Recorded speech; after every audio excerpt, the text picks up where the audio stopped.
Let's talk about fish. Fish are animals that live in water. Fish have small scales on their body. Scales protect the fish and help it swim through water. Fish have fins. They use their fins to move, turn, and balance in the water.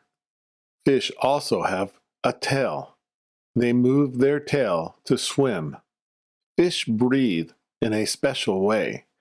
They use gills to take oxygen from the water. There are many kinds of fish in the world. Some are really big. Others are really small. People eat fish all over the world. In Japan, fish is very popular and fresh. Raw fish is often used in sushi.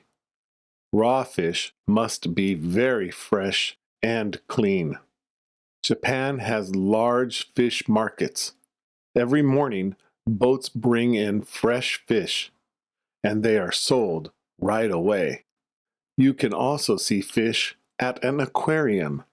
Many kinds of fish swim behind large glass windows. Koi are a special kind of fish. They live in ponds and rivers across Japan. Some people enjoy fishing. They use a fishing rod and wait patiently for a fish. Fish are colorful animals. They come in red, orange, white, silver, and blue. They are always wonderful to watch.